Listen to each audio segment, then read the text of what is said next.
Hello everyone. Today I'm going to go over the first 4 games of Fight Night between NWE and the Process. I'm going to go through these games fairly quickly, just trying to highlight some of the major decision points and where I think players made interesting plays and where players sort of, I think, missed some good lines for themselves, to hopefully help you learn a little bit about how you can apply pressure and play to your win conditions as both Corp and Runner.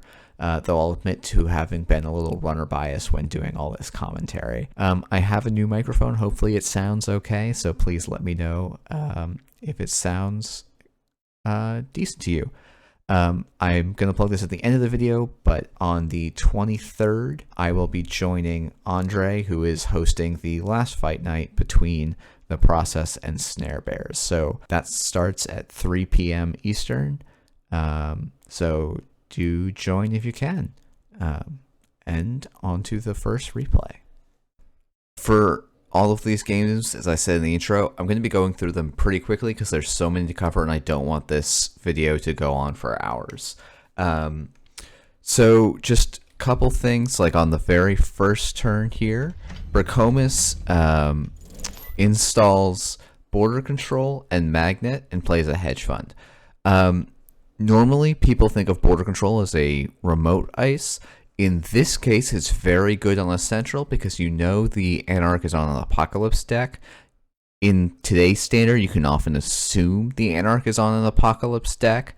But if you ever do think the Runner is on an Apocalypse deck, having a border control on a central is the easiest way to win the matchup, because Apocalypse decks are tuned to do very specific things, and if you can disrupt their plan or make it harder, they'll probably have a way to get around it, because again, their deck is on the singular thing, but then you can exploit the strengths of your deck by making their life just a little bit harder. So we see on turn 2, Bracomus here takes I think a really interesting and aggressive line. So draws, incels protecting archives. The reason I think this goes on archives is because that's where you want the gatekeeper in the Apocalypse matchup. More so than that you need to protect archives before R&D. Bracomus is highly valuing getting his ice in the correct place over ice where he wants it to be. And then you have the choice here between playing the hedge fund or installing the Cyberdex, and Bracomus installs the Cyberdex. I think this is primarily because he knows that Magnet is going to be safe against the early trick that Binary Dogs has. So the only way Binary Dogs really gets through is by actually having the Black Orchestra, hard installing it, and running. So Bracomus knows the only way Binary Dogs gets in is actually having the Black Orchestra in hand, hard installing it, and running server 1. So this play is pretty safe from his perspective. The risk that I see is if Loup challenges both HQ and R&D, that will take Bracomus down to a credit range where he may not be able to play Hedge Fund on the following turn, because he'll be spending 6 credits resing those ice because border control gives him the credit back with the first subroutine, and then he'll spend all of his remaining 3 credits scoring the Cyberdeck sandbox, and then he'll be a credit short on playing the hedge fund immediately next turn, so he'll be in a slight economic hole that in theory Binary Dogs could use to exploit.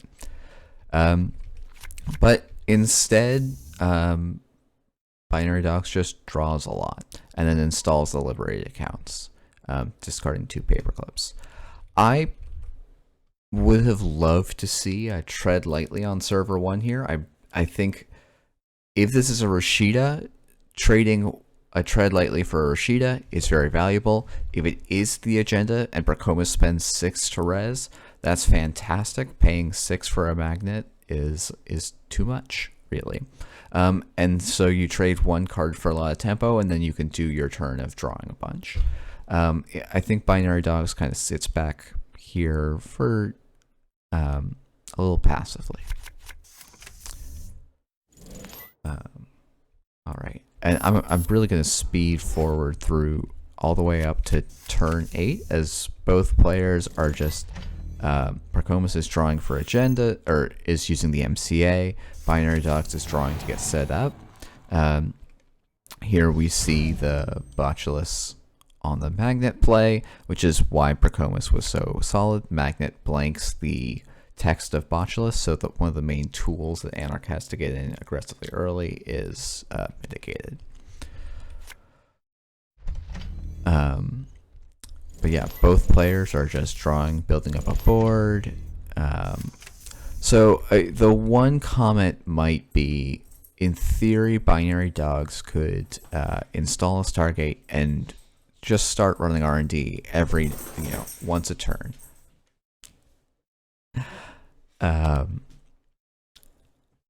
What will happen and would have happened in the game, and probably the reason he didn't do it, is that a single ice install starts to really hurt. But if he had been willing to blind face check on server 1 instead of installing his Botulus first, because there aren't that many punishing face checks when the only cards in archives are 2 hedge funds, he could have saved his Botulus to then answer the next piece of ice that gets installed on R&D, which would be a better board state for him. So there's sort of like some structurally different plays he could take. Instead, he's just saying, my goal is to build up for the apocalypse, and I'm going to rush to get to a board state where I can make that happen.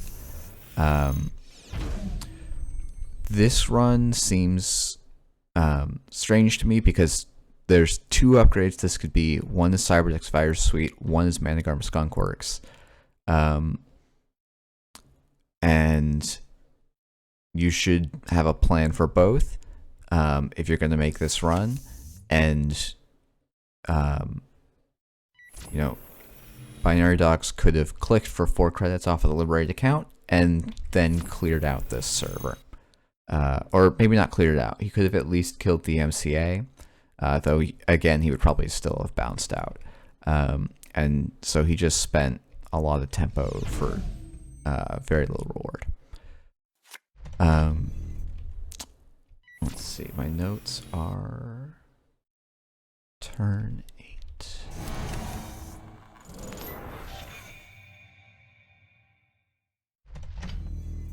Alright, so on this turn, Binary Dogs is doing is nicely putting on some pressure. The run on HQ here is a very nice way to threaten the apocalypse, which then forces the Pracomus to forces Pracomus to use the border control early, with the idea that he's going to force Binary Dogs to have the amped up in hand if he's going for the apocalypse. But Binary Dogs is very happy to just keep pressuring, and get some more draws. Then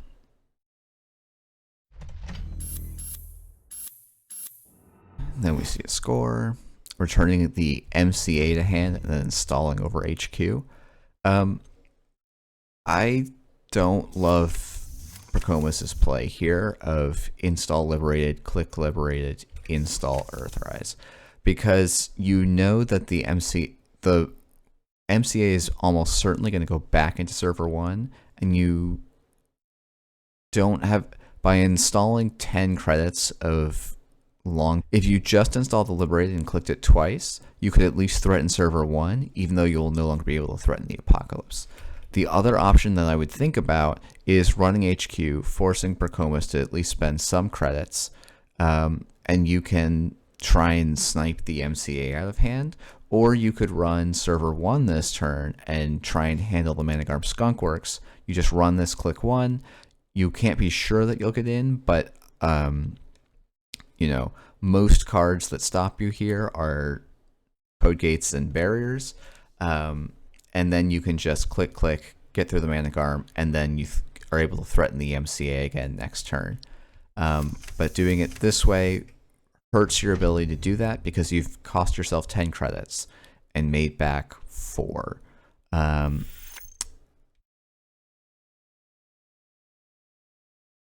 And then you spend your whole turn clearing the Liberated, and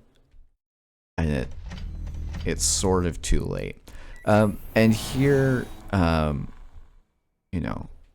Binary Dogs is able to get in, clear everything out.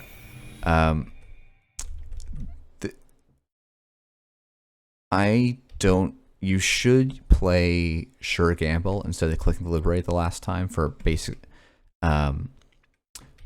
because having 4 credits on an installed resource is better than having 4 credits with a 5 credit minimum to pay in, because that puts, when Binary Dogs does go all the way through, they're now no longer able to play Sure Gamble, which is not good.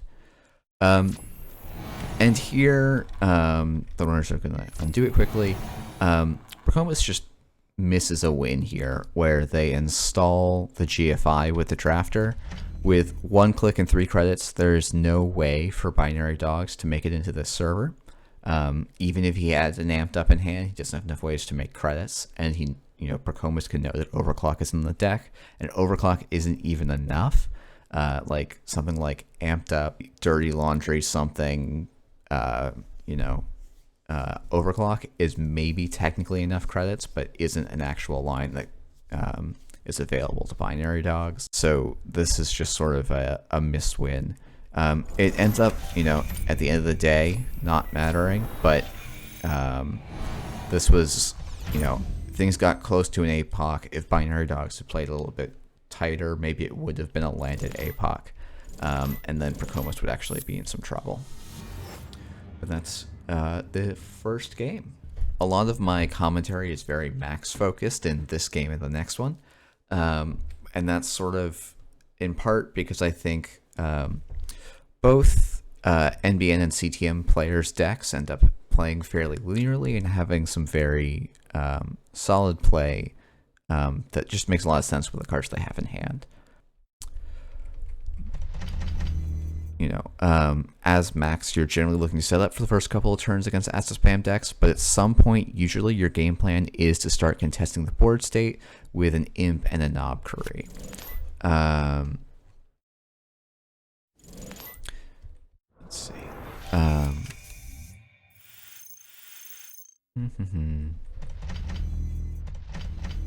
One thing I want to point out here is Nehemiah Chris does a very nice play. Oh, we can't see it here. I'm going to swap to Corp View for just a second.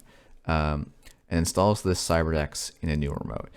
Basically, it's very challenging for Max to efficiently check remotes early and not fall behind in tempo. So this play is really nice because it's more likely Max will spend the effort getting into an ice server than an ice server. And protecting your Rashida is still very good value for you. So we see Brocomus draw. Personally here, instead of installing the I've Had Worse and the Simul chip, you have enough cards that you don't want that you can play the I've Had Worse and then install the daily casts. That's going to be -2 +3, so you'll end with 8 cards in grip. You can discard the Paperclip, you can discard the Chisel, and you can probably discard the Botulus without really hurting your hand at all if the other 3 cards you draw are all bombs that you want in hand. And generally, drawing is going to be better for you than installing a Simul chip with no targets in the heap. You can install the Simul chip at any point, but drawing is often a more critical tempo tool, and it also lets you make more intelligent decisions about what you will or what your next couple of turns are going to look like. Here we see a Money Sanaya card I sort of skipped in my startup to standard overview, but is critical in this Hive Mind Max matchup, or against Hive Mind Max in particular, because there's a key target. So Amani Sanaya is a Trace X, and then where X is the advancement requirement of the Scored or Stolen Agenda. And then you can bounce the Progenitor, and if that's hosting a Hive Mind gets trashed from that, which is a really strong effect. Trashing the Amani Sanayas is a big part of Hive Mind Max's way to not lose these games.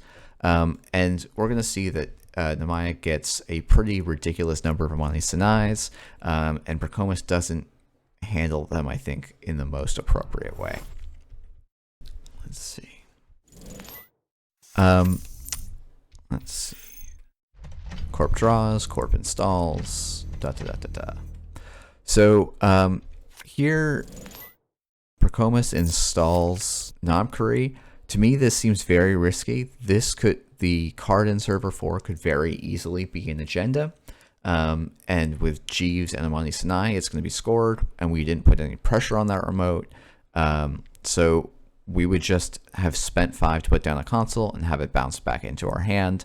And that seems pretty disastrous. And there are enough cards in our hand that we'd be happy trashing that I don't know that it was really necessary. It's also worth pointing out, Procomus has gotten pretty unlucky. They have seen 1 gamble, 1 dirty laundry, 1 daily casts, and there are 18 cards left in their deck. I think, and this daily cast got milled, this daily cast got installed, so there's 1 daily cast, 2 sure gambles, 2 dirty laundries, and 3 fermenters, all in the last 18 cards. So it makes sense that Procomus is moving a little bit slow. I don't think the answer to that is installing a 5-cost console that can be bounced. Now, as it turns out, there is no bounce, but I think it's worth pointing out lines that could be punished if I'm going to spend so much time talking about lines that are punished as well. Let's see.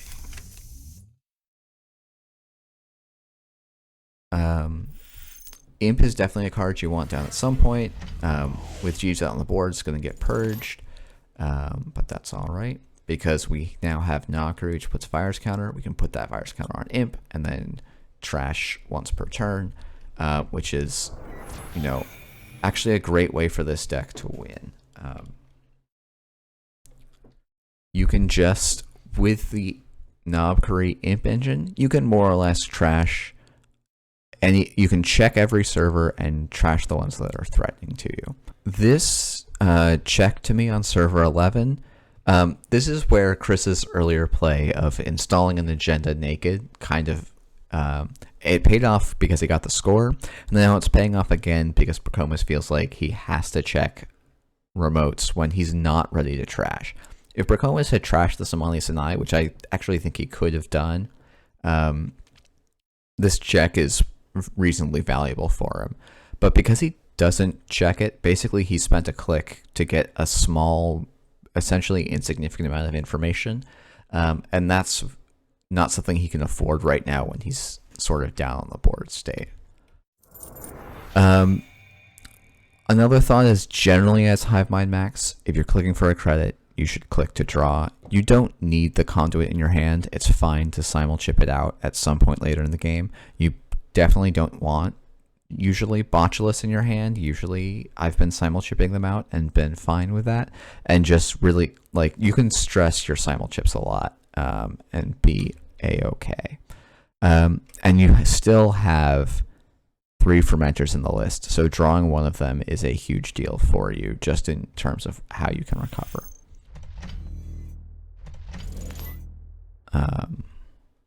All right, so I speed through super quick, but basically, Chris reses the Amani Sinai that's now been revealed, uses the Spin Doctor, which tells me there's probably an agenda in server 4. Now, we can actually see it's not an agenda, but I would, it seems like it is to me.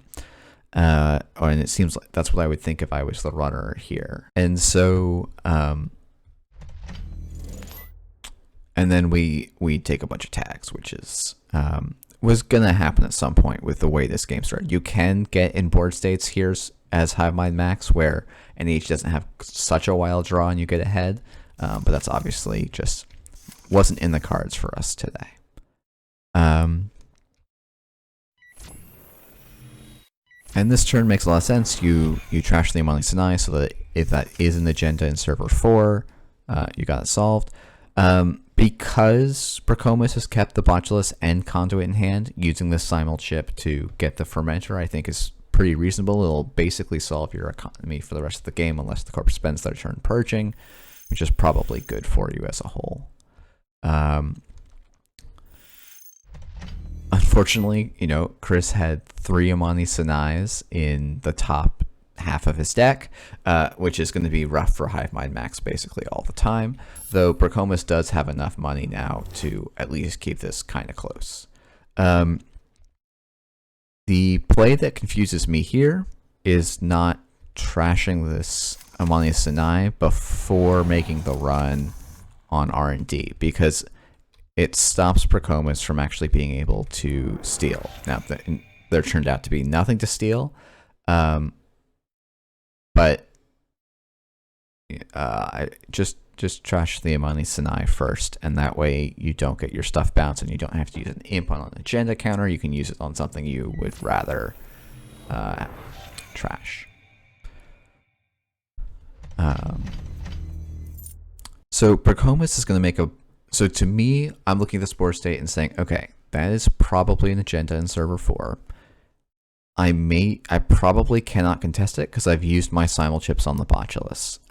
In my notes earlier, and I skipped past it, I would probably have preferred to installed the paperclip rather than using the simul chip on the botulus, because I'm very click compressed right now, and getting out the paperclip is a long-term answer to IP block. It's not the only IP block in the deck, so having that simul chip later will give me more flexibility for the rest of the game. Because there's the botulus on here and we have no simul chips, we essentially cannot contest server 4. We just don't have enough money. So our line basically has to be to get the maximum amount of dig into R&D that we can. And then if we miss, we check, HQ and the remotes or archives, depending on what we're feeling.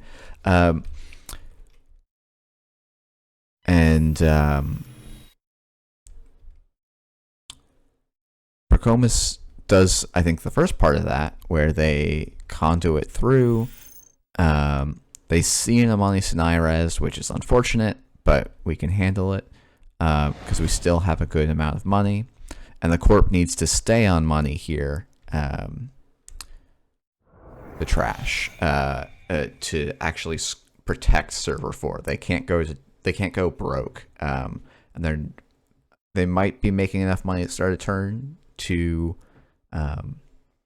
score out, but they do actually have to keep a somewhat notable amount of money available to them. So Braccomus' turn, it's going to be is make a run on HQ, make a run on server 14, make a run on archives. To me, the run on HQ or archives could be cut for another run on R&D, because they're most of the agendas are still in R&D, even with DBS firing. It's been shuffled fairly recently. And if you don't trash the Maryland campaign, you will have enough to steal a Bologna, and you don't care about Amani bouncing your stuff after you've accessed, because the number is locked in, and you think you're going to lose anyway, so you're going all in, basically. So I think for me, it would look something like run R&D again as click 2. You'll see 2 new cards. Run server 14, run HQ, and sort of cross your fingers that there's enough accesses there. There probably wouldn't be. And a lot of this game, Chris's draw and Chris's early play of scoring the sandbox was a very big deal, and sort of just sealed out this game nice and easily. So that's game number 2. All right, so here's game number 3, Nemaya Chris against Jackmaid. Nemaya is on the process. Jackmaid is on team NWE. And again, we have a Hive Mind Max against Yellow Asset deck. In this case, it's CTM instead of Near Earth Hub. This is a great starting hand as Max. You basically can't ask for a better one. This start is not what you'd love to see. You'd love to see a slower start, but it's a pretty reasonable one. Yeah, nothing to say here. And here I think Chris just sort of makes a mistake.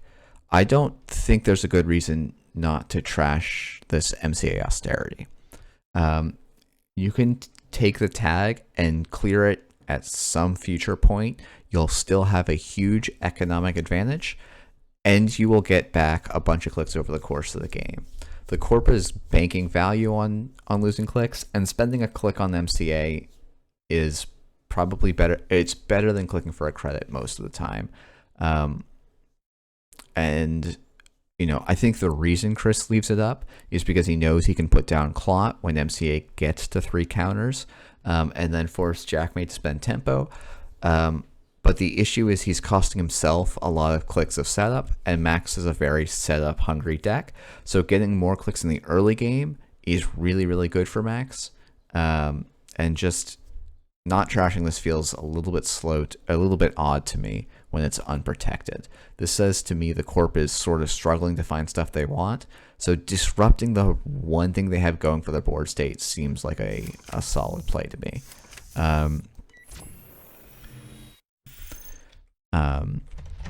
Instead, we see server 5 iced, and we now have no answer for that ice, and that's not ideal.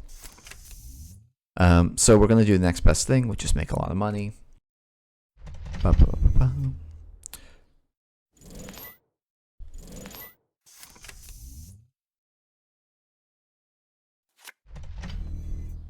Just flying through.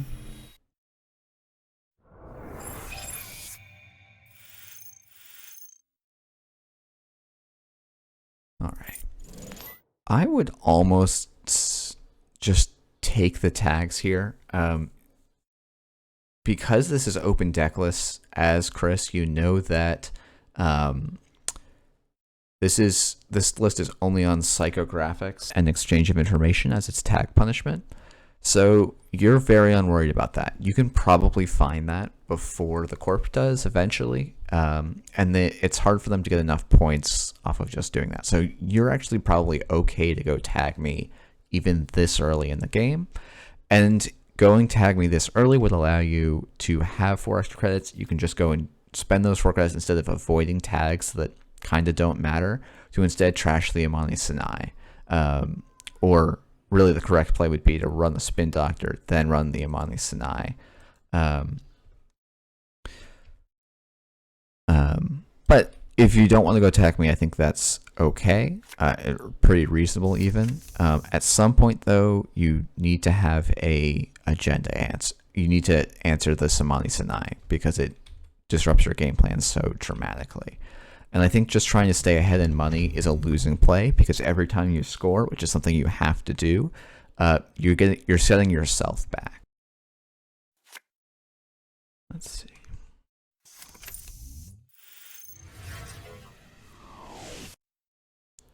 All right. So I again would rather trash the Amani Sinai here. And once you draw this second dirty laundry, I feel like it's really the only smart thing to do. You've already committed for your run. If you're trying to avoid tags, compressing your runs, you can pay 8, and you'll end up being at -5 on trashing the Amani Sinai, instead of -8, because you'll get the 3 back from dirty laundry.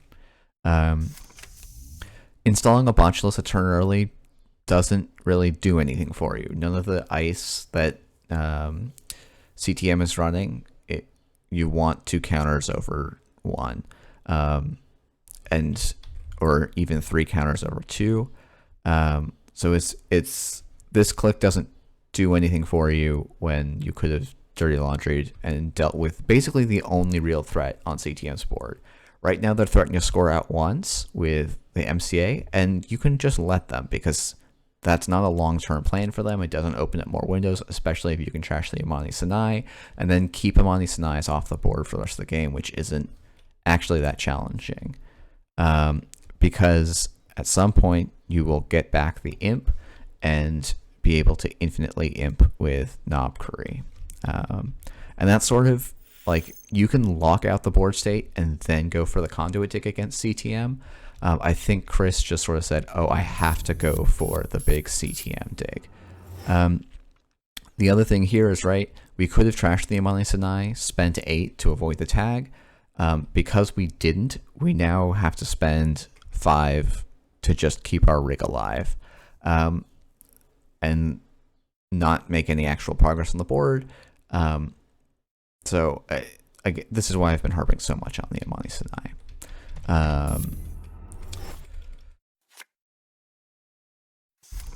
Just gonna keep skipping forward.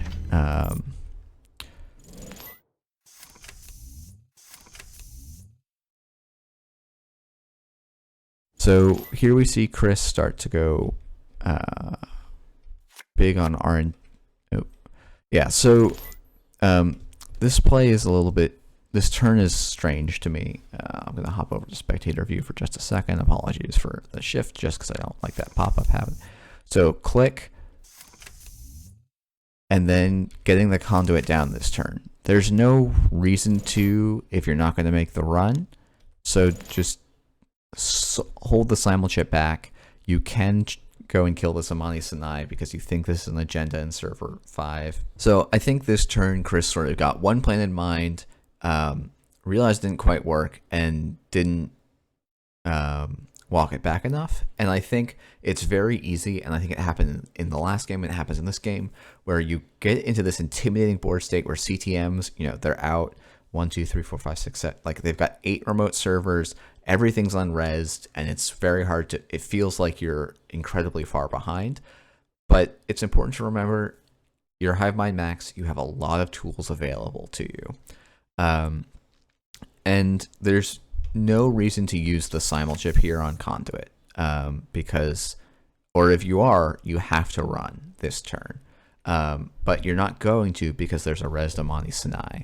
And so, once again, I think the better play is probably just, you actually can use the simul chip here, but you use it on Imp, and that way you can trash the Amani Sinai on a dirty laundry run, and then check server 11s and 10 to make sure they're not additional Amani Sinais, and you'll still be able to, down the road, put pressure on. Or, because you clicked your labor rights, drew the simul chip, and you want to make sure you don't whiff on the other stuff, draw, which ultimately ends up being what the turn is. But there's no reason to don't commit your simul chips as Hivemind Max until you absolutely need to, because they are the most important resource in your deck. And here we see another out-wide agenda score, which, you know, really sucks for Chris here. He loses all of his virus counters, so his conduit install early is punished even harder. And then, again, he has to pay into the Amani Sinai trace.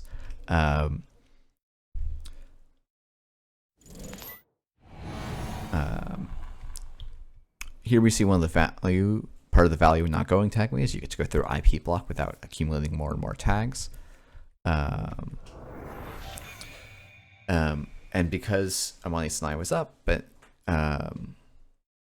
basically the Jackmate had enough credits to force the Hivemind to go down. So Chris Labor writes back for the Hivemind, the Fermenter, and then rebirths into Omar. Omar is basically always the default rebirth. Can't complain about it too much. What you can complain about, so again, you know, I think it's fairly important that you do need to handle Amani Sinais eventually, because what we see from the runner view here is you access psychographics. This would be a great time to be Freedom, because this is actually how the easiest way for CTM to close out the game. And you could have trashed it. You steal a sandbox, and now you can't steal this Bologna because you'll get traced to death. All right. And then why do we try? Oh, we trashed this Maryland because it's actual money for the corp, and we need them to not have money. So that's a very reasonable thing. I just don't know that you have to clear this tag. I think you can. Oh no, and he does take the tag. I'm sorry. I'm just confused because when you do the swapping, it doesn't swap player things right away. All right, so here is Chris. You still know the order on R&D, so you have a lot of options available to you. And I think we know that. Sorry, I'm just checking. So Bologna is the top card, which is, you'd actually prefer it to be one card down because then you could spend a turn recovering. But I think just running for the conduit counter is not very valuable. You basically get a conduit counter by running anywhere else on the board. So doing something like install fermenter, install simulchip, click the fermenter, and then you can simulchip out an imp seems pretty reasonable to me. Because you know that this isn't an agenda, you've got some time. I think, trashing this with Money Sinai, making sure that server 10 is just a spin doctor and not a second Money Sinai seems valuable. Because you do have time if the corp is set up like this. And you'll eventually be able to get into HQ, and maybe you want to get the imp going. You have one more labor rights in your deck, so you could even draw at some point to get value there. You have a lot of options, and this is a pretty low value one because you're not stealing the agenda, you're not gaining new information, and you're effectively getting one extra access on R&D next turn, but the agenda you would want to steal isn't there anyway, or won't be there anyway.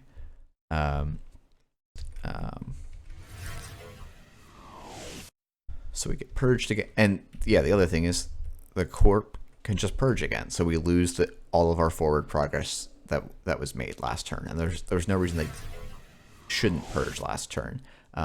So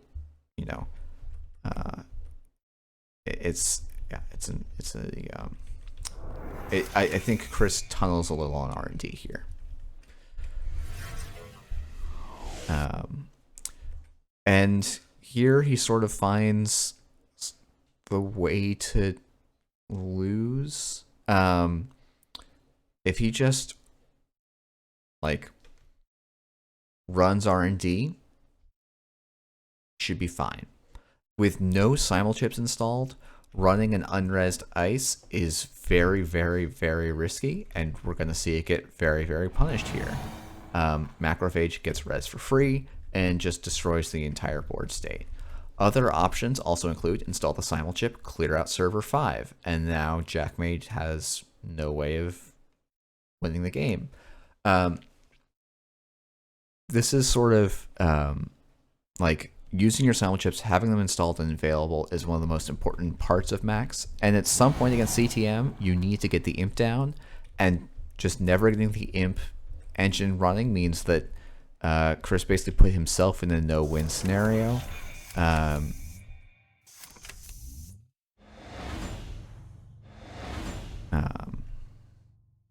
And also we end up 3 credits short on actually winning the game, which ends up being kind of tragic. And we've 10 plus credits were spent on the Money Sinai traces that didn't need to be, and that's the game-winning difference. The thing I would encourage you to try if you're going to try Hive Mind Max against these CTM and these wide NEH lists, you can control the board. There's a lot of cards the corp can install that you don't care about. Even stuff like DBS and Moonbed Temple, you don't really need to care about. DBS will make the game go longer, so you can trash it at some point. But Amani Sinai, Jeeves, MCAs, Sansan City Grids are the ways that CTM actually tries to leverage the board state, because as Hive Mind Max, you don't care so much about taking tags. You can go tag me, you can trash their psychographics, you can trash exchange of informations, you can trash booms. Boom is probably the riskiest one, but you can trash archive memories. You have a lot of abilities to disrupt the actual tag punishment tools for CTM, and then they just have a lot of ice and a lot of assets and an ID ability that you don't care about. But that takes us on to game 4. All right, so game 4 is Jackmade against MJP. MJP is playing a CityWorks Neurospike kill combo list. The idea is that you can use CityWork projects and dedication ceremony to put advancements on it very quickly, and you don't care that you can't score it right away. You actually often will leave it with 6-7 advancement counters on it for multiple turns, because the goal is to wait until you draw 2 neuro spikes, and then you deal 6 damage and kill the runner. Against some runners, you maybe will wait until you can get 3 neuro spikes in hand, and you have Malapert Data Vault to help you do that. And Jackmate is playing a very regular 419 list. This game isn't too extraordinary, but one of the things that I think is really neat to see is Jackmate gets to leverage the fact that this is an open deck list. Against BTL, one thing you should be worried about is that they're on a hard-hitting news kill list. But because Jackmate knows that that's just not in MJP's list, he can run very aggressively and go very low in credits very early and do stuff like ending your turn on 2 credits. Yeah, the corp is on 0, so they can't hard-hitting news you yet this turn, but they certainly can on this turn when we install Penny Shaver and have no credits and a sort of floating 3 credits. The corp could do something like credit, hard-hitting news, except that Jackmate knows that those cards aren't in, or that hard-hitting news isn't in the deck, so he's perfectly safe to go low because MJP is also quite low. Let's see. So another neat thing is once you have a bad pub and you are at 0 credits, HQ is wide open as a no-cost run. Gets you a lot of turtle counters, gets you some valuable information and accesses about how much of the combo is in hand. So here MJP is setting up to purge and lock out the Amakua. One thing I could have mentioned is installing this Afshar on server 1. You really don't want Afshars not on HQ, and you also don't have to build this remote this early. The idea, I guess, would be that you would install Advance the CityWorks project, so it's at least 4 meat damage, and in some board states that's enough. If the criminal goes down to 1 card in hand, that's enough. You can handle it most of the time. But in this case, it's going to be a liability because now you have to be ready to res Afshar just to turn off Amakua's counter, because Amakua just cares that you get to the access step, not that you actually access any cards. We see that. The thing that confuses me is we are perfectly set up to purge here. We actually have 11 credits. We have more than 11 credits, so we can purge turtle and buy ourselves a bunch of turns. But we don't. And this BC on HQ, I think, is to prevent the diversion of funds, but I think we probably need it on the CityWorks with this draw where we are so flooded on agendas. And MJP is a little unfortunate here that they are just extremely flooded. And when we're this flooded, we want to be very careful with what we res so that we can land the purge. When we're prepping to purge, we want to be very careful with what cards we res so that we can get a lot of value out of them. But as MJP, a lot of this is just a feels unlucky game. This is 5 of the 9 agendas in the list, but you still have to play these scenarios right. It's not something I do particularly well, and it's often, it's one of these things that it's very easy to see in hindsight. This res of border control, I think, is basically losing the game, because you cost yourself 4 credits. You've cost the runner 2 credits, which just isn't a relevant amount of money. And you can no longer res Mausolus on archives, so the purge looks quite bad again. And so now MJP, who had bought themselves the room and space to purge, no longer has it. Tithonium will let them open up the purge again, so they could install that on archives, click for some credits. I might even trash the Mausolus so that we have enough to res Afshar and res the Tithonium by forfeiting hostile takeover. And that way we can actually be iced up, lock out the criminal until they find another trick. Now, in this case, the criminal has tricks in hand already, so it's sort of irrelevant. But purging here is just not really going to do anything, because as we can see, the criminal is like, great, I've got plenty of time. You're at 2 credits. I can go and get my 1 counter back. That's enough to start threatening HQ again next turn, which will build me back up to the point where I can threaten other servers. And we get to career for out daily cast, so we're going to be the criminal's going to be way ahead on money here.